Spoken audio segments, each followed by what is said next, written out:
Hello, podcast listeners, and all the people watching at home on YouTube. Welcome to the Forest School podcast. I am Lewis and Wem, and I will be joined later on by my co-host Wem Sutherland. Today we are diving into a topic that is core to the Forest School pedagogy, and that is creating non-judgmental spaces. We're going to be looking at how can you make truly non-judgmental environments without compromising on things like safety and boundaries. What impacts do judgments have on spaces, and how can you make them safe and nurturing? And we're also going to be looking at how we as educators and parents can model non-judgmental behaviour effectively. So pop on your headphones, give us a watch on YouTube, and let's get into the episode. Yo, yo, yo, Judgment yo, yo. Day. It's dong. Dong. I judge you to be pants. Not you listening. You judge me? What? Sorry. I was being a voice of judgment, and the only word I could think of that was really judgmental was pants, which is a very 90s word, isn't it? Absolutely pants. That's pants. No, do you know what's really 90s? It's What? going like, oh my god, I judge you as so great. Not. Oh, It's like peak 90s humour. yes, it is. Not. This is a follow-on. We've literally just stopped the recording. Said, shall we carry on?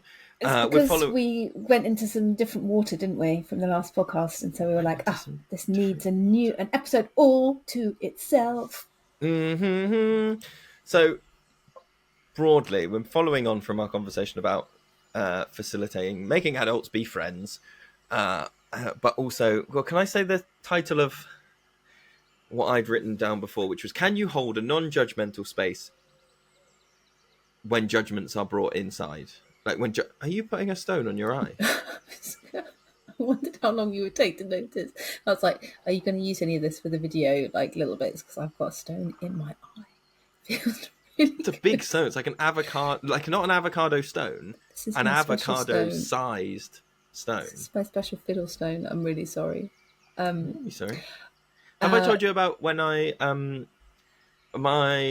friend at uni, she was a masseuse, and she had to learn how to do like hot and cold stone massages. Uh-huh. But so it was really like, she was like, I need bodies to do it on. Yeah. Will you come and do this thing? So if anybody's, like, oh, my time at uni was really hard. I did a music degree, which involved absolutely fuck all. And I had a friend that was like, will you come and have a massage like twice a month? Oh. Boo-hoo. Hot times. Yeah. But so she wouldn't do all of the like low lighting and, music and all that stuff. It was quite like, I need to do this. Okay, I'm looking at my notebook. Da, da, da, da, da. But she would do the thing where she would put like stones on my stomach. And there was one where she used to put them like in my hands or like on my legs. And when she would go and check her notebook, I would hide the stone. Because the whole point of it was that like, so she'd like put a stone in each hand. Yeah. And then go like, okay, so that goes off, and then I sort of do something on the feet, and then I come back 5 minutes later and I take away the stones. Now they've cooled down, and I would like hide them under my knees, or like just put them under the towel on the thing. I mean, I don't know why. It's like Big Brother energy of just like, yes. I'm just going to be slightly annoying about this. You're doing an incredibly generous thing to me, and I have to slightly be like, pick. I'm going to do silly things. I'm going to do this. Did she say, where's the stone? And did you say, I ate it? No, from memory, she would just go, Lewis, and slightly like whack me, which did like take away somewhat from the sparring experience. Oh my goodness. How many rocks do you estimate are in your house right now? In my house? Yeah. I mean, a small gravel pit's worth. I have two children who show their love like penguins. Yeah. Not like the penguin podcast we did with Lizzie. No. Like here is a cool rock. Yeah. That's how I show, love. I imagine you have loads in your house. I do have loads in my house, but it's all from me. It's not from my children. Actually, no, my children have brought me cool rocks because they think I'll like them. I want some big rocks. I want like crystals. No. I want rocks that are the size of a 3-year-old that I can only just lift, and I want those in my garden. I want some like fuck off rocks. But I don't know how to get them because, you know, if they're big enough that I can only just pick them up, strong as I am, I can't drive my car. Apparently. I can't drive up to Dartmoor and just like fucking lift in some stones. And that would probably be illegal. Yeah, just me backing the truck up to Stonehenge. Exactly. Not done. I think I might actually have enough stones from certain beaches to be illegal. Constitute a lawsuit. I think maybe. I feel guilty, but I can't stop. Maybe I'll... Okay, that's the sticker from this episode. It's a picture of a hand picking up a rock, and it says, "I feel guilty, but I can't stop." Because they're so beautiful. They are. I can't leave them. Yeah, but did you see the thing I sent about? Did you see the thing I sent about working rocks? Yes, that was really good. So it was somebody saying, like, if you have a kid or a Wem that picks up rocks everywhere, but they're like in a gravel path, you can make the differentiation and be like, these rocks are working. They're being a path for everybody. The rocks at the beach, they're ones we can take. They're ones we can search through. But if we go somewhere, then these are working rocks and they need to stay here to do their job. And I liked that. I liked it. I love it. I liked it. Fuck, we should talk about the This is way more important, listeners. You need to know about rocks. No. Okay, so we're discussing this idea that we want to create a non-judgmental space, a non-judgmental environment, a place where people feel safe from judgment, are free to express themselves with whatever level of honesty and integrity that they would like to, without the fear of shame, guilt, judgment. Yes, so I think you and I are agreed that that is one of our big aims. Oh, lives in the core of my body. With our setting. Yeah. That is, I guess, the key to being, one of the keys to being inclusive and to creating a safe space. And that one might argue that that is how you create a community of learning, to use the kind of forest school training terminology. Yeah. A place we've talked before about like cultural kombucha, in that like non-judgmental approaches and communities is one of those things where, like, if you imbue a group of people with it and build a community, when some of that community move on and new people come in, there is already, like when you make kombucha or you make anything sort of kind of, you know, there's this like Scooby, this mother Scoob that then permeates these new people faster, or they are exposed to it in a different way. And I think non-judgmental approaches definitely fits in that like cultural kombucha kind of mindset. And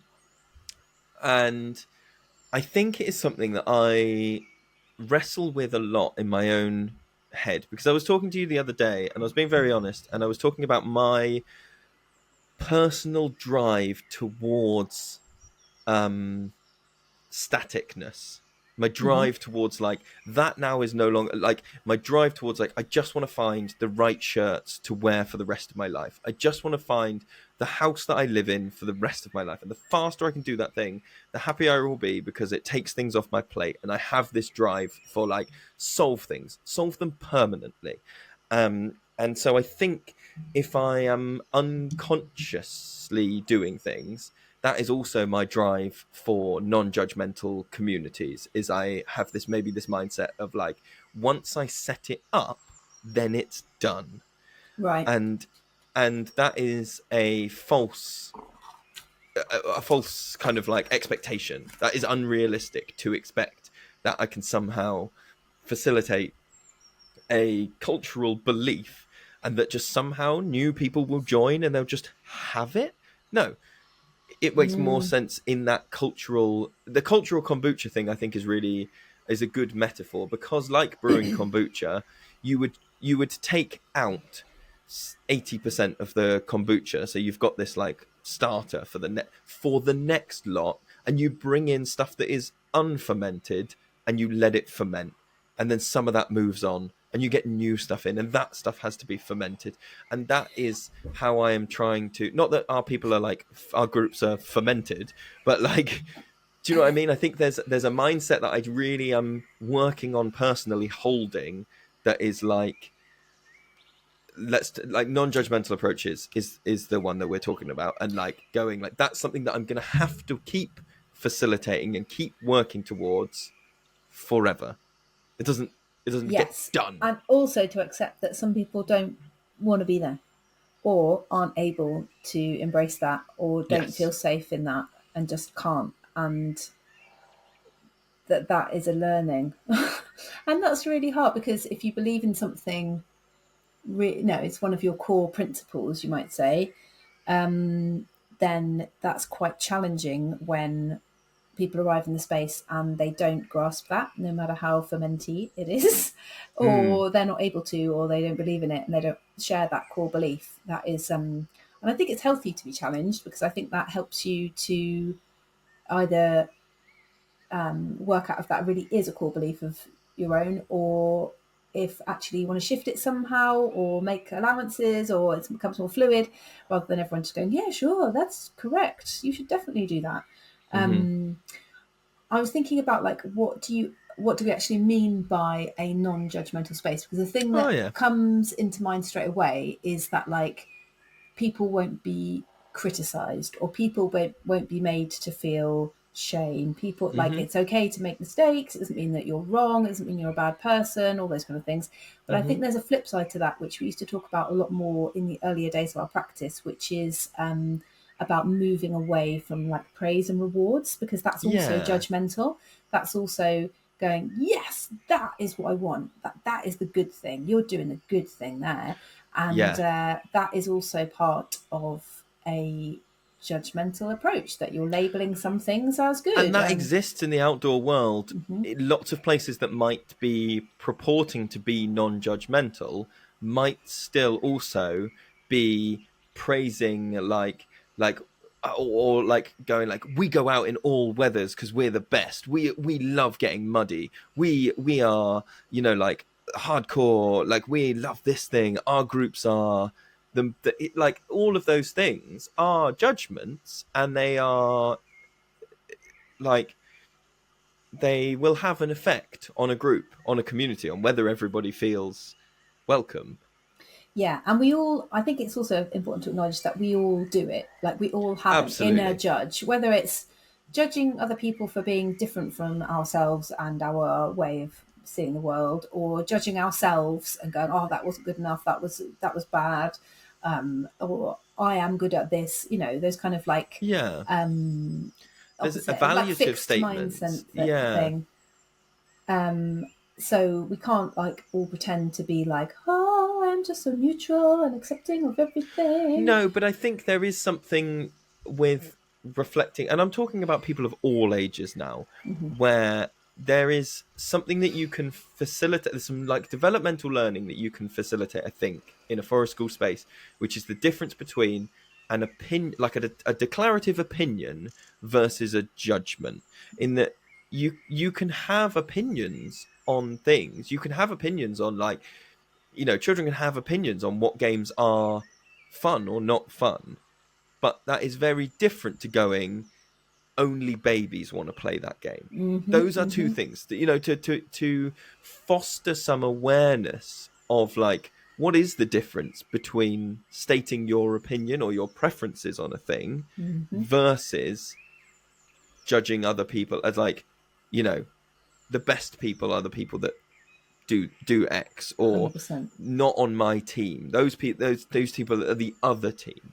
And I think maybe less so with younger people, but as uh, you know, children become teenagers and older, sometimes people have gone a very long time not necessarily having that differentiation pointed out to them or scaffolded, and so they might be of the opinion, they might be of the mindset that they are someone who shares their opinions on things, and it can be quite difficult to reflect back to someone that what they are doing is judging, and how you have to approach that in a way of either, and this is something that individual forest school leaders will need to decide their own practice on. Do they want to go at it through modeling and just go like, I'm just going to show them how I talk. I'm just going to show them how I'm holding the space. And some of that will get through, modeling and osmosis. Do they think that that particular forest school leader wants to, have a more direct conversation and say, hey, I just wanted to say that, like, one of the things we're trying to hold here is this non-judgmental thing. When we were talking about this earlier, I felt a little bit uncomfortable because some people were getting thrown under the bus, and I wondered if in future we could talk about it in this kind of context, so that we could say how we feel, but without, judging other people, or some other way of approaching it. But that is definitely something that individual leaders and individual settings will need to go, okay, factoring in this, and this. Mm-hmm. Here's my plan for growing some non-judgmental community. Yeah, I think that was a really nice example that you just used, and a nice way of phrasing it, because there's definitely a danger, I think, whenever I'm kind of thinking, oh, yeah, how am I going to create this non-judgmental space with people who aren't necessarily in that place themselves. I'm very aware that if I start trying to communicate, like, I don't want that here. Yeah, that yeah. I'm judging them. I'm going, I noticed that you did a thing that I didn't like. Can you not do that because it's bad?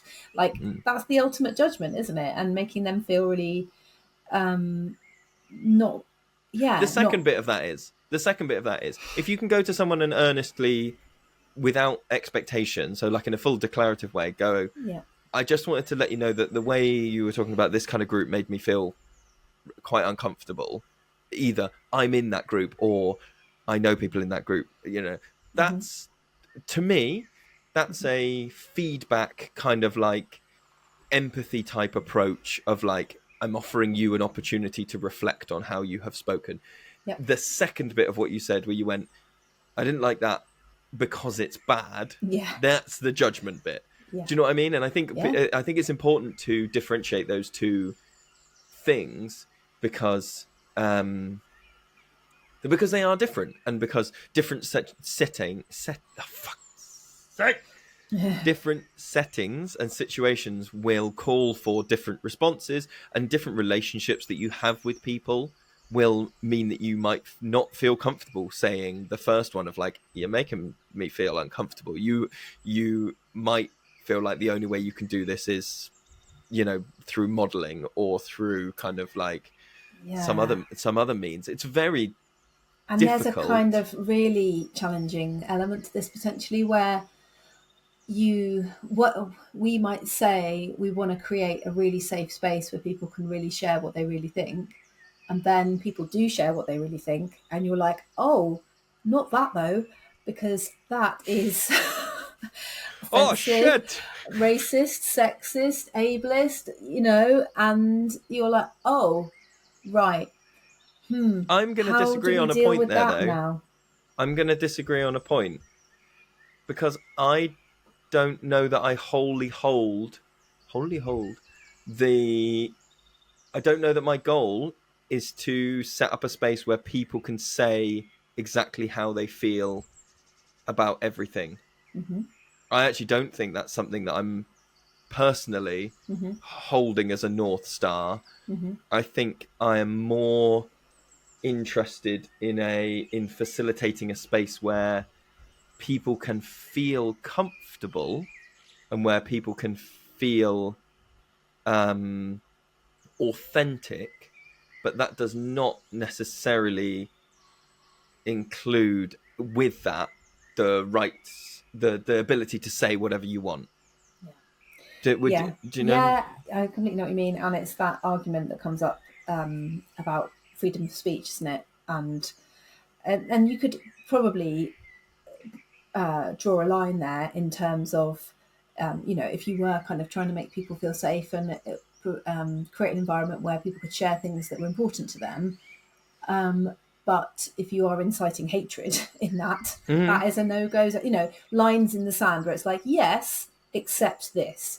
Like, and it's about... The only thing that tolerance can't abide is intolerance. Yes. That's the thing, isn't it? You cannot allow... If you want a tolerant community, you cannot allow intolerance. And that sounds like a what's the word? Like a juxtaposition. Mm. But that's the only way that you can facilitate things. I wanted and to. you're making it safe for everybody. It's not about, it's this thing about the individual versus community, isn't it? That Mhm. it's not just about individual expression and individual freedom and individuals feeling safe. It's about being in community with other people. So your right to express what makes you feel like you need to, share things and feel free to do that, can't make somebody else feel unsafe and like they don't want to be there anymore. That's Yeah. not okay. Sorry, what were you going to say? Well, I think sorry, I'm going to follow on what you just said about because if your goal is to make a space in which people feel non-judgmental and safe, if one of the things that that somebody needs to feel safe is the ability to judge people, like that's something they need for safety, is to throw that, then there's other stuff going on that, like, maybe this forest school place isn't the right place, but actually broader than that, like, there's some stuff to unpick there, which forest school is not a panacea. It is not the solution to everything. If the only way you can feel safe is by attacking, there is other stuff to go look at. So putting a pause on that for a second, one of the things that I wanted to reflect on with you is, I think you and I both hold what I'm about to say to be true, which is that that thing, I forget who said it to us now, but somebody said, if you have a cut with a whittling knife, that cut is basically starting to heal itself again the second the knife has gone away. Like a clean, thin cut starts to heal very quickly. If you have an accident with an axe, you're going to A&E with a thumb in a bag of milk type thing. Or a I bag don't of think ice you or put. whatever. No, I was going to say... Do not take any of our first aid. I've just done my first aid like 3 months ago. Adrian, I'm so sorry. I'm so sorry. Do not put a bleeding thumb in a bag of milk. Okay. Anyway, sorry. Anyway. Thumb milkshakes aside. Oh. I think you and I both hold that the effect of being judged in a space where you felt safe is so impactful that it is like some stuff you can let go for a bit. You're right. You've got a kid that likes to do rough and tumble play with people. You can do over multiple sessions, like, we are working on rough and tumble play. Everybody is safe, but they might still do unsolicited rough and tumble play, and we're working towards that. My personal feeling is like the impact of a very judgmental statement going out into a community might mean some people never come back emotionally or physically. They might not come back to the space. So, like, I think non-judgmental approaches, if we're writing out a risk-benefit analysis here, the risk for me feels very high, especially in a space, and it feels higher the more safe the space is. Do you know what I mean? The more someone has let their guard down in a space and gone, this is a community in which I feel safe. Let's use ours. Lewis and Wem have modelled this non-judgmental approach, and this and this and this, and then a new kid arrives in the group, or the adults that are in the group changes, and a judgmental statement goes out. Man, that can really rock people. Really rock people. And so when we're thinking about this, like, how do you allow a judgmental idea into a non-judgmental space? That's what I'm holding, I think, inside, is like, fuck, if this goes wrong, the risk is super high. I want to say something about also, though, like, when people feel a statement as a judgment, even if it wasn't intended to be one. So, okay, say more about that. Well, I was thinking about, there was a time when in our young families group, I can't remember how it started, but in the morning circle, we were talking about a particular issue that was relevant to forest school. Like, you might notice that we have this approach to sharing, for example. We just want to explain why we have that and where it came from, because it's a bit different to maybe other places that you might go. Sure. And we got some feedback from people that was like, oh, can you do that again? Because that's really interesting. And I don't hear that. And it's, and we were, I mean, it's not a parenting course. It's not a cool, no, we were just explaining. No, that's not the expectation that people come to. We were explaining it was... our ethos and our approach because sometimes it's a bit unconventional. But there are times where people might hear those things and then go, oh God, like the way, that we speak to participants or something, and people might hear that and go, oh God, I don't do that. I'm bad. Do you know what I mean? So they are hearing that as a judgment, like I don't conform to this ethos, or I used to not conform to this ethos, or God, I even said if that you weren't to attending it, they then like self-judge against the yardstick that you've put out. Exactly. And then they might take home, I don't belong here because I haven't always spoken to my kid in that way.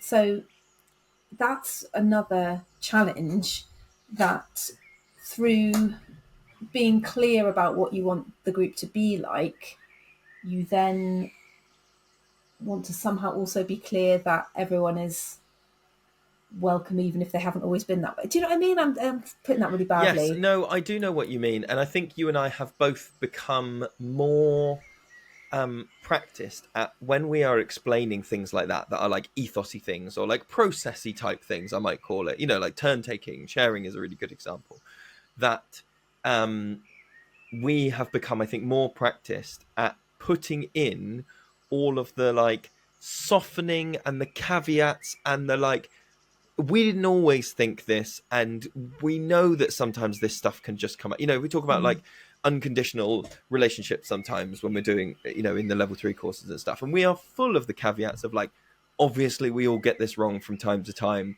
We're telling you like what we're aiming for, rather than, I think, a while ago, years and years ago, you and I might have been like slightly more high status about it, and more like, we are this and this is what we always do, and we're holding, and this is the best thing. As opposed to like, now I think we're much more practiced, and that is part of the non-judgmental approach, is holding that and modeling that and going like, look, we all cock this up. I did it the other day with my kid, or look, this happens sometimes, or like, this is what I'm, rather than framing it like, this is how we talk to people. It's like, this is kind of my goal. Obviously, sometimes that goes out the window when I am tired or when I am whatever, we are also modeling the non-judgmentalness towards ourselves in a hope that we can confer to the people in the group that they also should not be judging themselves, because they're bad, horrible people if they judge themselves. Exactly. Oh my God.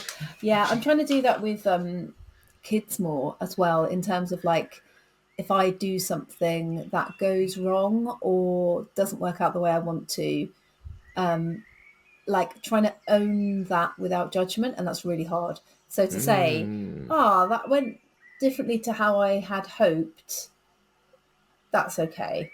Or, rather than, because we might also want to model, it's okay to make mistakes, it's okay to fail at things, and therefore we might go, I really messed that up, didn't I? Silly me. Like, that's quite a common, I think, adult response to, I want to model that adults get things wrong too. I've definitely done that, in terms of like, I want to play low status, I want to show you that I'm trying this new thing and I'm not necessarily better than you because I'm an adult. I'm also crap at that thing. But if I'm using the word crap at that thing, or silly me, or I met a donut, I messed that up, didn't I? That is modelling real self-judgment. So yes, you're playing low status, but it's not great modelling about self-talk. Yes. Sorry, I've had a thought. Go on. I can hold it though. No, go on. I'm done. Oh yeah. Okay. Just you mentioning like silly thing.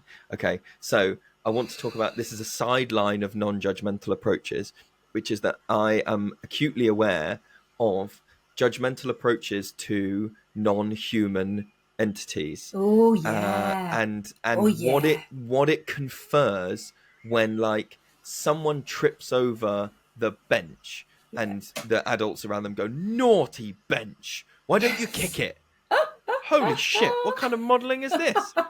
Like, or like, and okay, so that's one level, which is like naughty bench, But listeners, if retribution. you've ever done that, we're not judging you. Oh, of course not, right? I'm being silly. I'm just saying, Silly like, you. silly me. But that is a go-to response, isn't it? Because sometimes that makes people feel better when they've tripped over and stubbed their toe.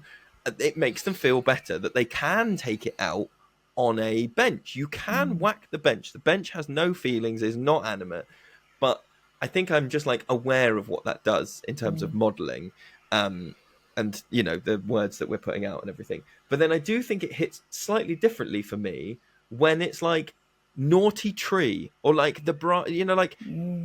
because I immediately look. It's not. I don't do this. But my gut response is that I want to like lawyer up on the side of nature. Like I want to be the lawyer for the tree and go, I think you'll find my client was entirely still and that the perpetrator ran into my client unwittingly and with full intent. Like I want to suddenly argue on the side of like I really trees. want to see you doing that. I'm already seeing you doing that in my mind. Like, but I want you to whip a wig out of your pocket, full barrister's wig, and like a gown, absolutely, and be like, "This accusation against my client is frivolous. These entirely spikes on the brambles did nothing. My client willingly pushed their shins into them." Yes. Exactly. Exactly. That's the silly petty response I want to have. But like, you know what I mean about like judgment of inanimate things. Definitely. And I think there's actually a list of words that, having probably used all of them frequently as a younger adult, now literally make me flinch. And naughty. Anyone saying anything, anyone is naughty. I've never said the word naughty in my life because well done you. No, because it's so adult horrible. connotations. Oh right, okay.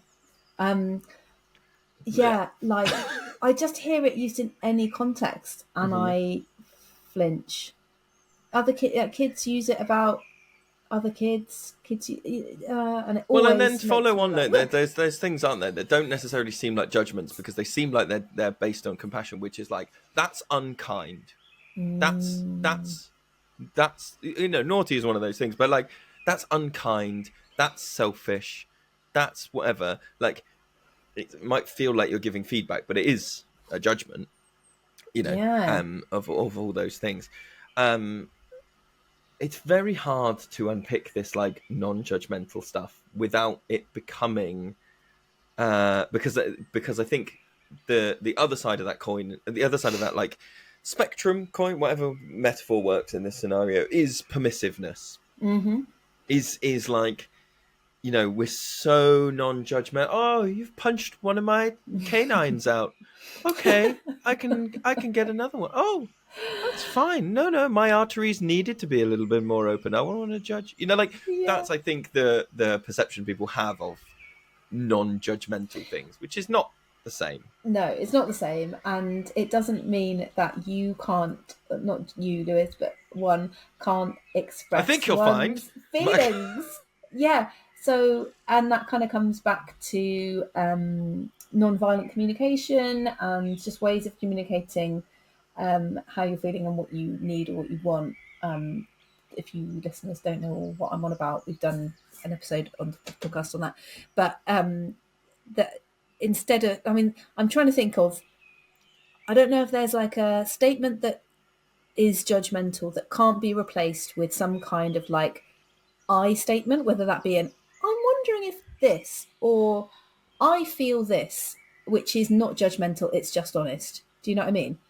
So like, sorry, I stopped listening because I was looking up barristers' wigs. They're 18 quid. Oh, Lewis, I was talking about something really important. Sorry, tell me again. I feel judged. No, I don't know what I was saying. There were statements. You were saying statements that you can't replace. Okay, so I'm listening now. Like, that was naughty. Yeah. Is a judgmental statement. Mm-hmm. I think when you did that, that person felt sad, or I'm wondering how that person felt when you kicked them in the shins. Or I can't let you kick them in the shins. I see they're bleeding out. I think we might need to stop in a minute because we're getting a bit silly. My stone tells me it's time to stop. My stone, yes, stone.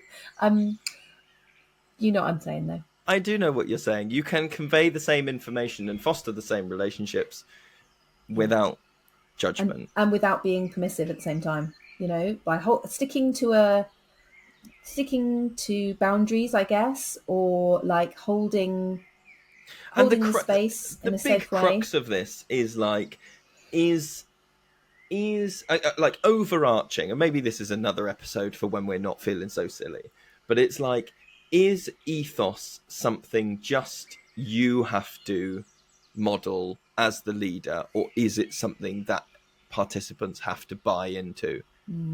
That's maybe a whole nother topic, like a whole nother episode, I mean, but maybe we'll get there when we're not feeling quite so silly. Yeah, guys, drop us a comment on YouTube, Facebook, Instagram, theforestschoolpodcast.com, patreon.com/theforestschoolpodcast. Starts at £2, about £2 a month, and we're doing loads of live stream stuff and behind the scene things. Massively appreciative of all the people that are over there on Patreon.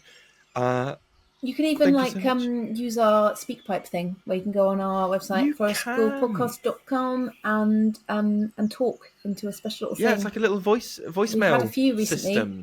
It's so you can just press the play button and go. You know, we've had a few people get in touch who have got ideas for episodes who will hopefully be on future episodes. Yes. So yeah, get in touch. We'd love to hear from you. Yep. Bye. Bye. I only go by Barish this week.